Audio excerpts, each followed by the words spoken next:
Bismillahirrahmanirrahim. Assalamualaikum warahmatullahi wabarakatuh. Selamat pagi, salam sejahtera untuk kita semua. Shalom, Om Swastiastu, Namo Buddhaya, salam kebajikan, Rahayu. Yang terhormat kepada Bapak Ridwan Arifin, SHLMN, selaku dosen pembimbing mata kuliah Pendidikan Anti Korupsi, serta yang terhormat kepada peserta webinar pada pagi hari ini yang berbahagia. Alhamdulillah, puji syukur kita panjatkan karena berkat rahmatnya kita masih bisa berkumpul untuk bersama-sama menimba ilmu dari narasumber yang luar biasa ini, meski harus dilaksanakan secara online. Semoga kita tetap sehat selalu. Sebagaimana pepatah mengatakan, tak kenal maka tak sayang, maka izinkan saya memperkenalkan diri. Perkenalkan, nama saya Aminatur Rasyidah. Saya mahasiswa Fakultas Hukum Universitas Negeri Semarang Angkatan 2020. Berikut ini saya akan bacakan susunan acaranya. Yang pertama pembukaan oleh MC, yang kedua sambutan oleh Bapak Ridwan selaku undangan, yang ketiga sesi foto bersama, yang keempat pemaparan materi oleh Mbak Ade selaku Ketua Komunitas Anti Korupsi UNES, dilanjut dengan sesi diskusi dan tanya jawab, yang terakhir penutup. Selanjutnya, kata sambutan oleh Bapak Ridwan selaku dosen pembimbing. Kepada Pak Ridwan, saya persilahkan.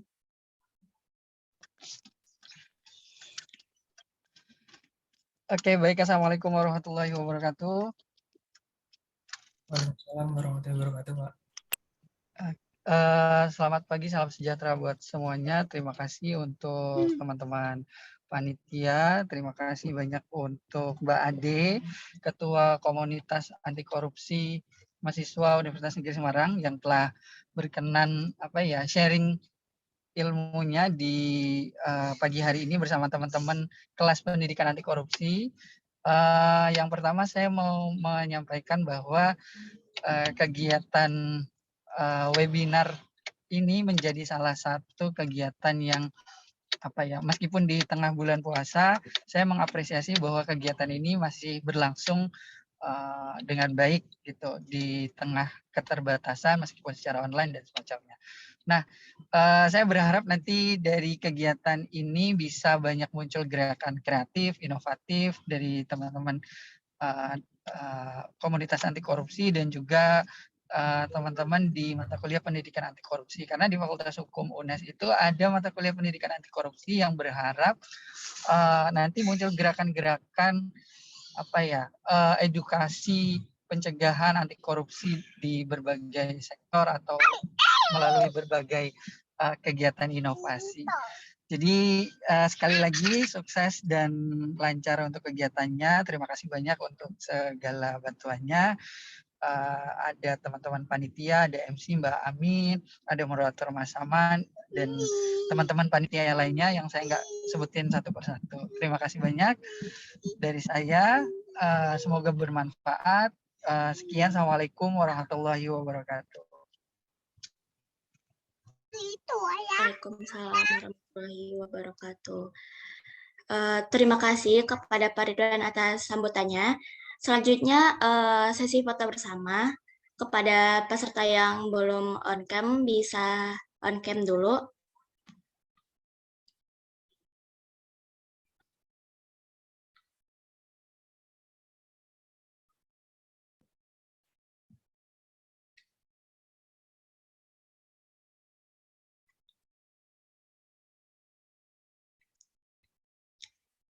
Oke, operator apakah sudah siap? Oke, saya hitung 3, 2, 1.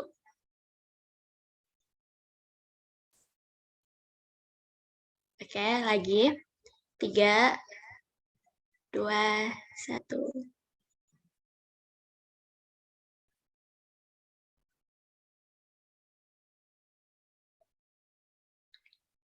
Oke. Terima kasih operator. Memasuki acara inti yaitu pemaparan materi oleh Mbak Ade Yuli Rahmawati. sekaligus diskusi dan tanya jawab yang akan dipandu langsung oleh rekan saya, Muhammad Salman, selaku moderator. Kepada Salman, saya persilakan.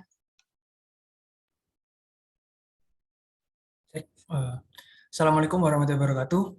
Perkenalkan, nama saya Muhammad Saman, selaku moderator yang akan membimbing jalannya webinar kali ini. Sebelum acara inti dimulai, izinkan saya untuk membacakan CV pemateri kita terlebih dahulu. Nama Ade Julia Rahmawati, tempat tanggal lahir Grobogan 23 Juli 2001. Kak Ade sendiri ini seorang mahasiswi Universitas Negeri Semarang. Untuk pengalaman organisasi, Kak Ade ini cukup aktif di berbagai organisasi. Nah, salah satunya adalah Ketua Komunitas Anti Korupsi UNES. Untuk pengalaman kerja sendiri, Kak Ade pernah menjadi ketua dalam pemungutan suara tahun 2020. Selain itu, Kak Ade juga aktif dalam aktivis Kabupaten Grobogan. Untuk teman-teman yang ingin melakukan kontak dengan Kak Ade, di situ sudah ada media sosial dan nomor teleponnya Kak Ade. Untuk skill, Kak Ade punya beberapa skill, salah satunya adalah problem solving dan public speaking.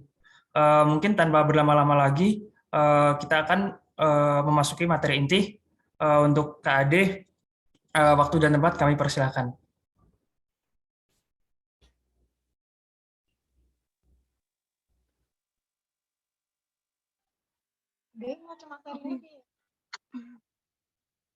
Oke, baik. Terima kasih kepada moderator yang sudah mempersilahkan saya. Apakah suara saya terdengar? Sudah terdengar, Kak? Oke. Assalamualaikum warahmatullahi wabarakatuh. Salam Om Swastiastu, Namo Buddhaya, salam kebajikan. Terima kasih kepada moderator yang sudah mempersilahkan saya untuk mengisi materi pada kali ini. Tak kenal maka tak sayang, maka saya akan perkenalan kembali ya. Saya Ade Yuli Rahmawati dari Ilmu Politik 2019 dan kebetulan di sini saya sebagai Ketua Anti Korupsi Universitas Negeri Semarang. Oke, di sini saya akan menyampaikan materi tentang peran mahasiswa dalam pemberantasan anti korupsi. Dan tidak hanya itu, di sini saya juga ingin berdiskusi dengan teman-teman. Bagi teman-teman yang ingin menyampaikan argumennya atau pendapatnya, nanti dipersilahkan ya, teman-teman.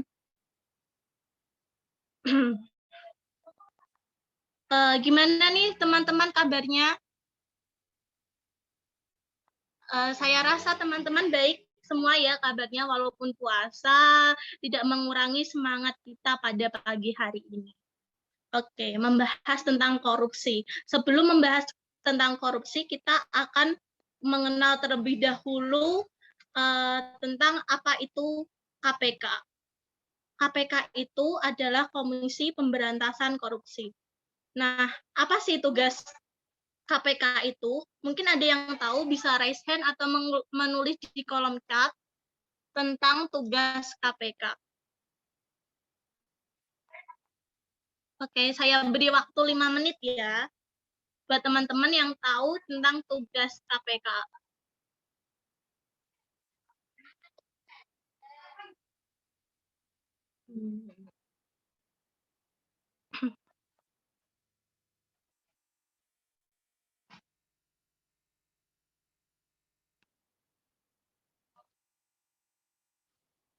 Mungkin untuk mempersingkat waktu, lanjut saja. Jadi tugas KPK itu untuk memberantas dan menyelidiki tentang kasus-kasus korupsi yang ada di Indonesia. Nah, siapa sih ketua KPK itu? Mungkin ada yang tahu, teman-teman? Ketua KPK periode 2019 sampai 2023. Mungkin ada yang tahu siapa ketua KPK kita? Bisa raise hand atau menulis di kolom chat.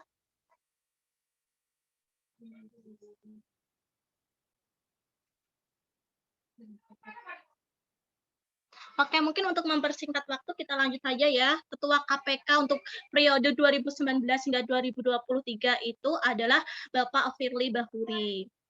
Mungkin dari kasus-kasus sebelumnya, mungkin mahasiswa sudah tahu ya tentang kasus KPK yang di mana Ketua KPK itu menyelenggarakan tes wawasan kebangsaan, di mana ada 75 anggota KPK yang di PHK karena tidak lolos tes wawasan kebangsaan. Tes wawasan kebangsaan itu terindikasi menyalahi HAM dan malah administrasi. Pasti mahasiswa sudah tahu ya tentang hal tersebut. Dan menurut Komnas HAM, tes wawasan kebangsaan tersebut juga terindikasi untuk menyingkirkan tokoh atau anggota KPK yang sebelumnya sudah menyelesaikan kasus besar. Contohnya Bapak Novel Baswedan itu sudah menyelesaikan kasus suap menyuap tentang perizinan dan ekspor lobster yang dilakukan oleh Kementerian Kelautan, Pak Edi Prabowo, dan juga kasus EKTP itu juga oleh DPR RI, Pak Setia Novanto. Mungkin kita tidak akan membahas itu, mungkin hanya beberapa saja yang saya bahas. Mungkin selanjutnya kita membahas tentang peranan mahasiswa dalam gerakan anti korupsi, lebih detailnya seperti itu. Yang pertama kita akan membahas definisi korupsi, selanjutnya kita akan membahas tentang jenis, dan selanjutnya kita akan membahas tentang dampak dari korupsi tersebut. Oke, kita pertama membahas tentang definisi korupsi. Ada yang tahu definisi korupsi? Mungkin bagi yang tahu bisa raise hand atau menulis di kolom chat ya teman-teman. Kita di sini santai saja, kita berdiskusi bersama, menyampaikan argumennya. Boleh buat teman-teman? Silakan bagi yang ingin menjawab pertanyaan dari Kak Ade bisa langsung on mic aja ya. Nah, di sini ada Mas Rizky Setiadi. Silakan. Ya, saya izin menjawab. Kalau untuk saya itu korupsi itu merupakan salah satu bentuk penyelewengan kekuasaan yang diberikan oleh pihak lain kepada kita untuk kepentingan diri kita sendiri atau golongan. Seperti itu. Terima kasih. Oke, terima kasih. Ya, benar. Arti korupsi sendiri itu ada dua ya, arti korupsi secara sempit dan arti korupsi secara luas. Jadi arti korupsi secara sempit itu korupsi adalah mengambil hak orang lain atau mengambil sesuatu yang bukan hak kita atau mencuri. Itu juga termasuk arti korupsi. Dan arti korupsi secara luas itu penyelewengan, ya, yang disebutkan oleh kakaknya tadi yang menjawab benar. Penyelewengan atau penyalahgunaan dana negara, bisa dana organisasi, dana yayasan, dan dana lain-lainnya. Itu secara singkat tentang arti korupsi. Selanjutnya itu ada bentuk-bentuk atau jenis-jenis korupsi. Nah, bentuk-bentuk atau jenis-jenis korupsi itu ada pungli, ada gratifikasi, ada suap menyuap, ada pemerasan, ada penggelapan dana yang bersifat merugikan negara. Nah, di sini saya akan membahas tentang gratifikasi dan pungli yang di sini kita akan membahas tentang gratifikasi dan pungli yang sering terjadi di masyarakat. Nah, gratifikasi sendiri itu adalah jenis korupsi di mana kita memberikan hadiah atau sesuatu barang untuk mendapatkan suatu kepentingan untuk pribadinya atau untuk kelompoknya atau untuk orang lain. Itu namanya gratifikasi. Gratifikasi sendiri itu hampir sama dengan suap. Namun kalau suap itu bersifat tersurat secara tunai gitu. Kalau suap. Tapi kalau bedanya gratifikasi itu secara tersirat. Kita memberikan hadiah agar hati orang itu terketuk untuk memberikan suatu perizinan atau kepentingan untuk kita. Tuh, jadi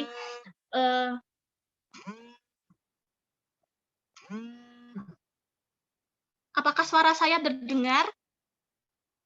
Iya, Kak, terdengar dengan jelas kok. Oh, oke. Saya lanjut ya. Setelah itu kita akan membahas tentang arti pungli. Arti pungli itu adalah memungut biaya yang tidak semestinya. Memungut memungut imbalan yang tidak semestinya. Itu adalah pungli. Saya akan menceritakan tentang kasus pungli yang pernah saya alami. Dulu saya pernah membuat surat keterangan kehilangan kartu keluarga di kepolisian. Nah, ketika saya membuat itu, memang saya dilayani oleh polisi untuk membuatkan surat keterangan. Dan setelah itu saya dimintai imbalan oleh polisi tersebut. Saya waktu itu membuat surat kehilangan kartu keluarga itu ada di Kapolsek di kecamatan ya. Itu. Dan ketika sudah selesai, saya dimintain imbalan seikhlasnya. Tapi saya tanya, berapa Pak biasanya orang-orang memberi imbalan tuh? Biasanya itu orang-orang memberikan 20.000, Mbak. Dan saya otomatis kaget loh. Biasanya dalam membuat surat keterangan itu tidak ada imbalan apapun, itu gratis. Dan saya berpikir bahwa hal tersebut terindikasi pungli. Maka yang saya lakukan, saya melaporkan hal tersebut ke pihak yang berwajib dan agar ditindaklanjuti seperti itu.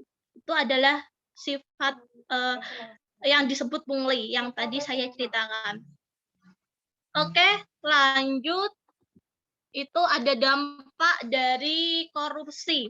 Dampak dari korupsi ini, jadi korupsi itu adalah sebuah kejahatan yang sangat luar biasa yang berdampak pada kehidupan sosial ekonomi masyarakat. Tidak hanya kita sendiri, namun masyarakat lain juga merasakan, anak-anak sekolah, masyarakat itu juga merasakan dampak dari korupsi itu sendiri.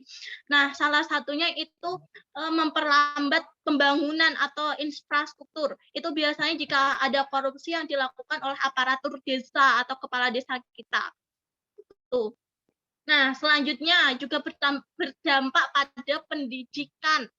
Dan selanjutnya juga berdampak pada kehidupan sosial ekonomi masyarakat. Kemiskinan bisa menyebabkan kemiskinan, kesenjangan sosial, ketidaksejahteraan dari masyarakat itu. Nah, itu adalah dampak dari korupsi. Oke, mungkin bisa dilanjut PPT-nya, next. Oke, buat teman-teman nanti yang ingin mencari tahu lebih lanjut tentang definisi korupsi, terus dampak-dampaknya, apa saja jenis-jenis korupsi, nanti bisa mencari referensi di internet ya, teman-teman. Dan mungkin kita akan membahas tentang peran kita sebagai mahasiswa dalam masyarakat atau publik. Yang pertama itu ada kontrol sosial, yang kedua itu ada edukasi, yang ketiga ada kontrol terhadap kebijakan pemerintah. Nah, dari kontrol sosial sendiri itu kita bisa menilai seperti saya tadi ketika menemui kasus-kasus pungli, kita bisa melaporkan ke pihak-pihak berwajib. Kita tidak boleh takut dalam menegakkan keadilan, dalam menegakkan kebenaran. Jadi kalau kita menemui kasus-kasus korupsi, kita sebaiknya menyelidiki dulu apakah benar itu kasus korupsi atau bukan. Kita menyelidiki dulu. Nah, setelah itu kalau terbukti bahwa hal tersebut benar terindikasi ke kasus korupsi, maka kita berhak untuk melaporkan ke pihak yang berwenang. Seperti itu. Yang kedua itu ada edukasi atau pembelajaran. Pembelajaran, kita memberikan edukasi kepada teman kita di kampus boleh, karena ini yang ikut webinar juga mungkin pesertanya juga 26, mungkin nanti yang tidak ikut webinar bisa dikasih tahu tentang apa dampaknya korupsi, jenis-jenis korupsi, seperti itu.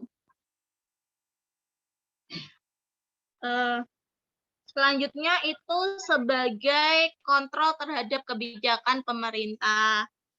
Tuh, kita sebagai mahasiswa, sebagai kaum intelektual harus berani mengontrol tentang kebijakan-kebijakan pemerintah. Tapi sebelumnya kita harus menyelidiki dulu, harus mempelajari dulu tentang kebijakan pemerintah itu, apakah benar terindikasi dalam kasus korupsi atau tidak. Baru kita sebagai mahasiswa bisa untuk mengontrol tentang kebijakan pemerintah tersebut. Begitu. Lanjut next ke PPT berikutnya. Oke, peran kita sebagai mahasiswa dalam lingkungan dalam lingkungan kampus yaitu saya kurang menuliskannya dalam lingkungan kampus. Oke, yang pertama adalah pembenahan diri dan kampus. Jadi pembenahan diri kita mulai dari diri kita dahulu. Kita menanamkan 9 nilai anti korupsi di diri kita dahulu. Nah, 9 nilai anti korupsi, mungkin ada yang tahu salah satunya. 9 nilai anti korupsi. Mungkin bisa raise hand atau bisa nulis di kolom chat. Mungkin teman-teman ada yang tahu tentang 9 nilai anti korupsi?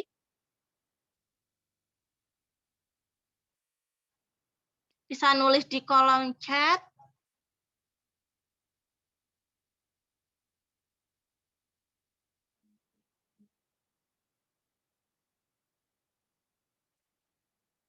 Ayo, teman-teman semuanya, kita berdiskusi bersama ya. Ayo, bagi teman-teman yang tahu 9 nilai anti korupsi yang wajib kita tanamkan.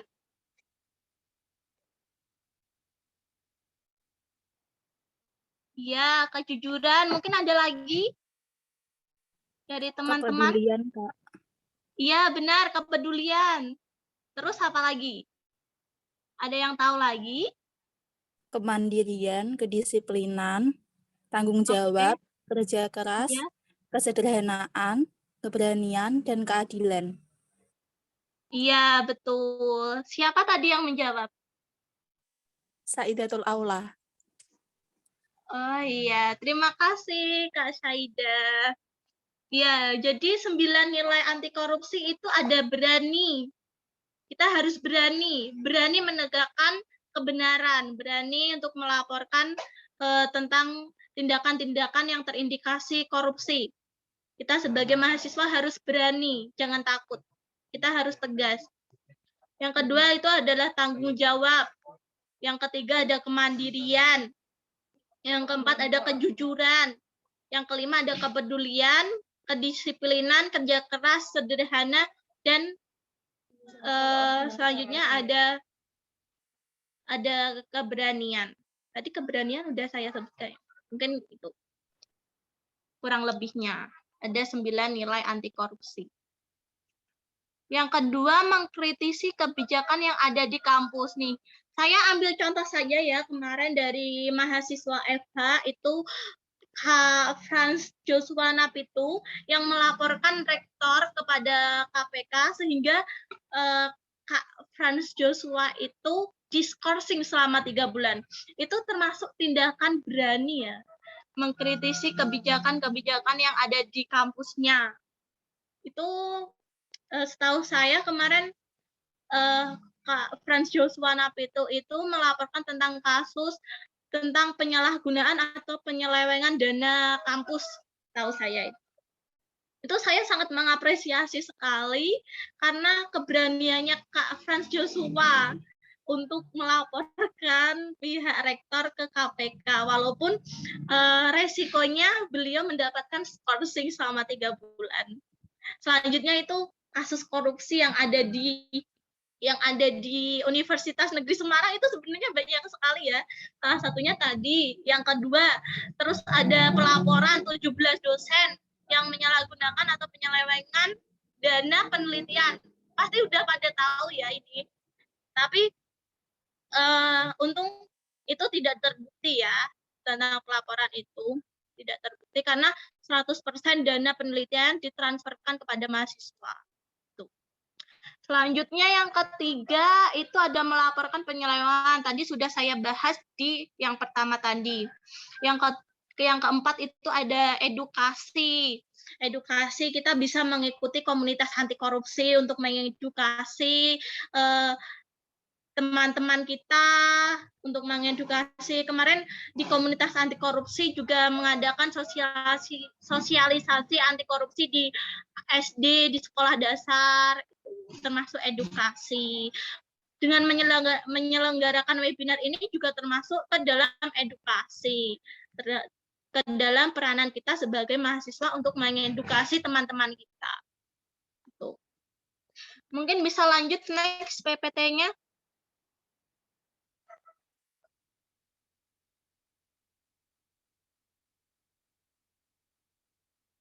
Oke, mungkin bisa di next ya PPT-nya. Oke, saya sedikit mengenalkan tentang ini, komunitas anti korupsi UNES. Nah, ini ada kegiatan-kegiatannya, itu ada sekolah anti korupsi, itu dilaksanakan secara offline dan online, dan secara online-nya itu kita mengadakan webinar dengan kakak-kakak kita yang mungkin sudah bisa tersertifikasi ke dalam penyuluh anti korupsi. Terus yang ketika offline kita mengadakan tadi penyuluhan di sekolah dasar. Wah, mungkin kegiatannya seru sekali. Mungkin nanti untuk semester depan kakak-kakak di sini yang angkatan 2020 bisa gabung di komunitas anti korupsi. Itu ada juga penggalangan dana untuk bantu korban erupsi juga ada. Terus ngobrol santai bareng KAK All Generation. Itu di sini komunitas anti korupsi sudah generasi kelima, berarti kita ngobrol santai tentang pengalaman kakak di generasi 1, 2, 3, dan 4 di forum tersebut. Supaya yang mau melatih public speaking-nya bisa ikut ke komunitas anti korupsi. Terus ada studi banding dengan komunitas lain. Nah, itu juga bisa meningkatkan relasi kita, bisa meningkatkan pengetahuan kita terhadap anti korupsi. Itu kita mengadakan studi banding dengan UNAIR. Terus ada kegiatan webinar yang mengundang Bapak Novel Baswedan, itu juga ada tentang pengaruh isu kelemahan KPK pada masyarakat tadi. Terus ada membangun karakter anti korupsi dan lain-lain, masih banyak kegiatan dari komunitas anti korupsi. Yang mungkin nanti teman-teman setelah webinar ini berminat untuk gabung ke komunitas anti korupsi, karena komunitas anti korupsi itu ada 2 keanggotaan. Yang pertama itu ada keanggotaan pasif dan keanggotaan aktif. Kalau keanggotaan aktif itu aktif dalam melaksanakan rapat, berkegiatan, aktif dalam divisi-divisi. Tapi kalau keanggotaan pasif itu seperti volunteer gitu, seperti membantu kegiatan-kegiatan kita ketika kita menyelenggarakan kegiatan-kegiatan seperti webinar, penyuluhan anti korupsi. Nanti teman-teman bisa menghubungi saya ya di WA saya. Nanti saya tuliskan di kolom chat WA saya. Oke. Mungkin bisa next. Nah, di sini bagi teman-teman yang ingin menjadi penyuluh anti korupsi, ini juga bisa mendaftar di websitenya https://learning.kpk.go.id model course. Itu bisa mendaftar di akun di website tersebut. Nanti yang pertama kita membuat akunnya dulu. Terus yang kedua kita pilih kursus anti korupsi dasar. Setelah itu mengerjakan dan menyelesaikan kuis untuk dapat sertifikat. Nah, itu cara-caranya untuk menjadi penyuluh anti korupsi. Nanti untuk menjadi penyuluh anti korupsi kita harus diklat dulu. Setelah itu kita harus sertifikasi. Setelah itu kita bisa menjadi penyuluh anti korupsi. Nah, penyuluh anti korupsi itu tidak hanya semata-mata kita menjadi penyuluh saja. Kita juga mendapat keuntungan, seperti kita juga mendapat uang transport, imbalan gitu. Dan nilainya itu juga cukup besar sih, kurang lebih ada 2 juta lebih lah ketika kita sekali berangkat dalam penyuluhan anti korupsi, bisa 2 juta lebih. Dan kita juga bisa bermanfaat untuk masyarakat, untuk menyuluhkan gerakan-gerakan anti korupsi, untuk mengedukasi masyarakat.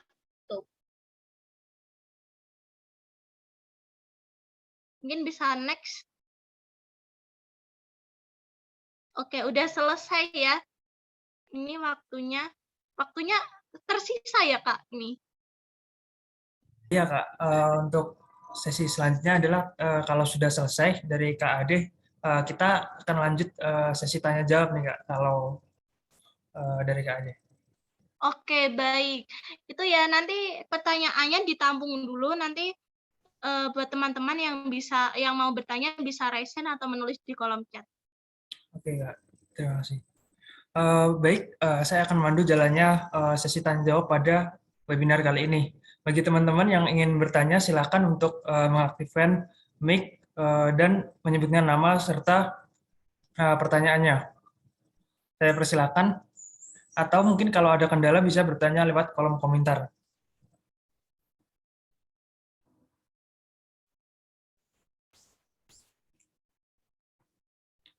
Kalau mungkin sebagai pemantik, saya sebagai moderator mau bertanya dulu nih Kak. Tadi cukup menarik nih apa yang disampaikan oleh Kak Ade. Salah satunya itu saya tertarik nih sama gimana sih semisal kalau kita tahu nih benar-benar tahu bahwa kayak di desa kita itu ada kayak semacam isu-isu nih. Nah, kita itu kalau mau menyampaikan ke siapa gitu loh Kak. Semisal ada isu-isu semacam itu. Soalnya kalau pihak kepolisian kan pasti harus kita punya bukti-buktinya terlebih dahulu tuh. Nah, tapi kalau masih sekedar isu itu, kita cara memverifikasinya gimana Kak? Agar bisa membuat semacam laporan kayak gitu. Mungkin itu Kak pertanyaan dari saya. Oke, baik.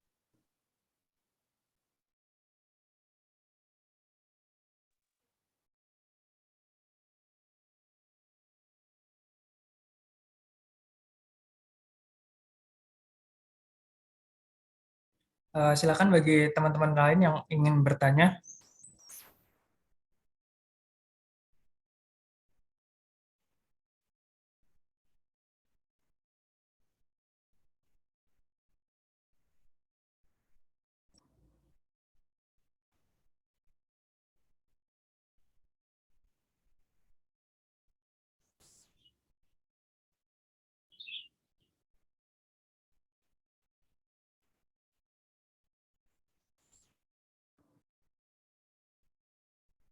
Mungkin bisa dijawab terlebih dahulu Kak untuk selanjutnya lanjut ke pertanyaan berikutnya.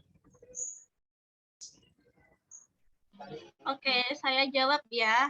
Terima kasih kepada Kak siapa ini? Saman Kak. Kak Saman. Oke, terima kasih. Pertanyaan yang sangat luar biasa sekali. Nah, untuk melaporkan tata cara untuk melaporkan kasus untuk melaporkan kasus korupsi, itu yang pertama kita menyelidiki terlebih dahulu apakah benar tindakan tersebut terindikasi ke dalam kasus korupsi. Nah, jika benar, kita baru menuliskan laporan. Kita mencari hukumnya. Itu kan ada hukum-hukum per pasal juga ada. Itu ada di Undang-Undang Korupsi Nomor 31 Tahun 1999 sampai ke Undang-Undang Nomor 20 Tahun 2021 itu ada per pasal-pasalnya. Itu ada ada korupsi gratifikasi, ada pungli, ada pemerasan, penggelapan. Itu termasuk apa? Dicari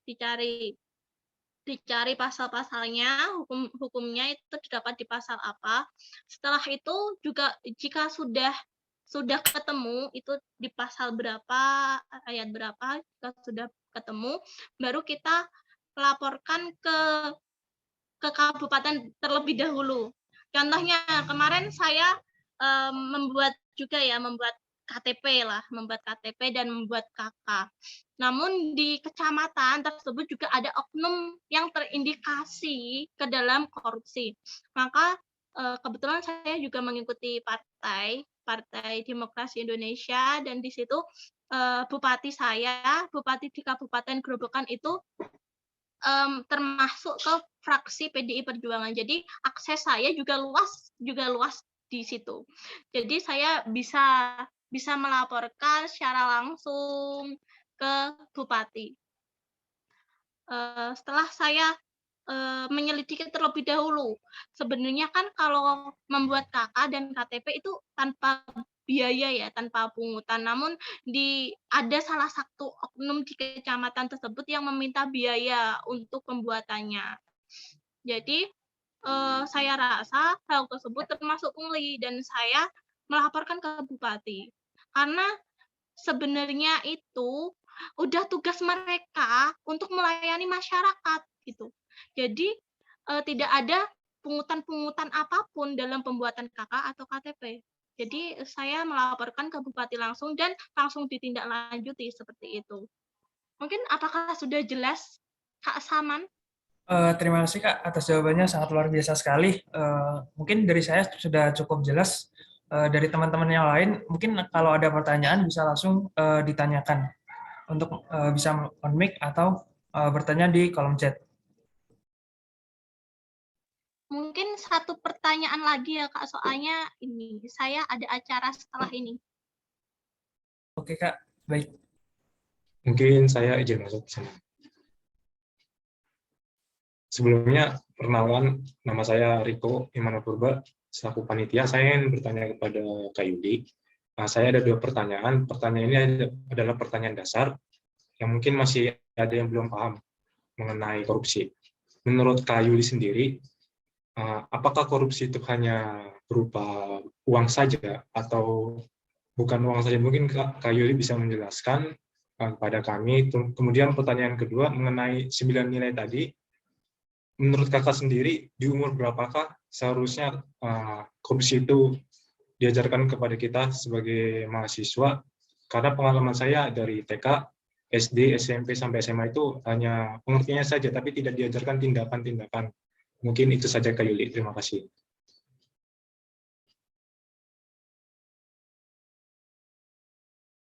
Oke, terima kasih. Siapa tadi yang bertanya? Dengan Kak siapa? Riko, Kak Yuli. Oh, Kak Riko. Oke, terima kasih Kak Riko atas pertanyaan yang sangat luar biasa sekali. Oke, bentuk korupsi itu, saya akan menjawab pertanyaan yang poin A dulu ya, tentang bentuk korupsi.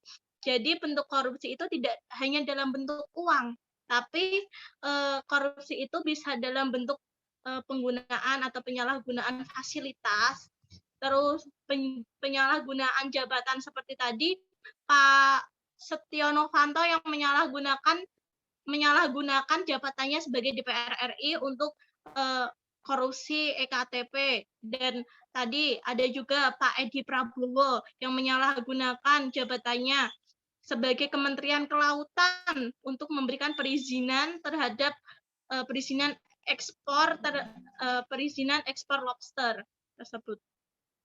Tuh, bentuk korupsi itu tidak hanya uang, tapi juga bisa penyalahgunaan jabatan, fasilitas, seperti itu.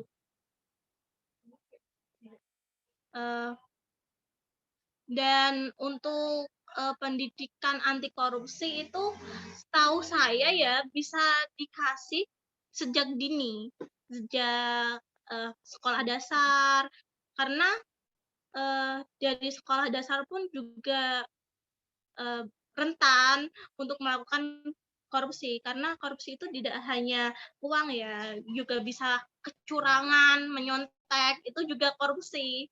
Itu kan juga mengambil hak milik orang lain tanpa izin, menyontek agar mendapatkan nilai yang bagus. Tuh, itu juga terindikasi ke dalam korupsi.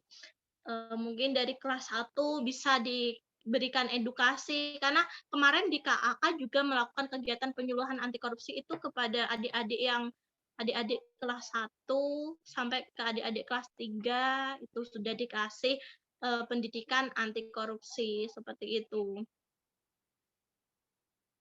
Itu ya, mungkin tadi saya simpulkan bahwa